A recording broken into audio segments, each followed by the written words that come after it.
నా పేరు పెళ్ళూరు సుమన్ ప్రజాపతి, ఆంధ్రప్రదేశ్ కుమ్మర యువసేన రాష్ట్ర అధ్యక్షుల్ని. సోదరులారా, నేడు మనం చూస్తే సమాజంలో ఊరికి ఒక ఎద ఉన్నాడు, మండలానికి ఒక దొంగ ఉన్నాడు, నియోజకవర్గానికి ఒక రౌడీ ఉన్నాడు, రాష్ట్రానికి ఒక గోండా ఉన్నాడు.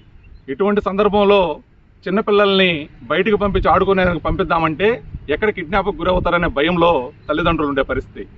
పెళ్లికి ఎదిగిన బిడ్డని కళాశాలకి ఎక్కడ పంపిస్తే, కాలేజీకి పంపిస్తే సాయంత్రం ఇంటికి తిరిగి వస్తుందో రాదో అనే భయంలో తల్లిదండ్రులు ఉండే పరిస్థితి. ఎక్కడ మానవంగా మృగాల చేతిలో చిక్కుకొని మానవంగానే గురవుతుందని చెప్పి భయపడే పరిస్థితిలో ఉన్నారు.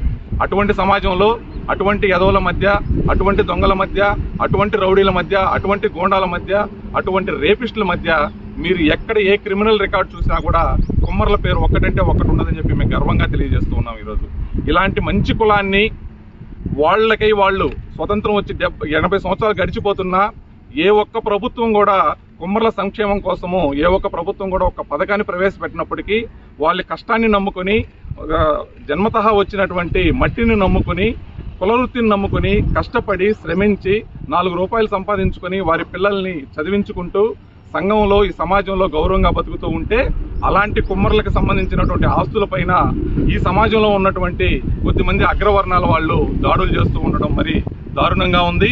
దీన్ని ప్రభుత్వం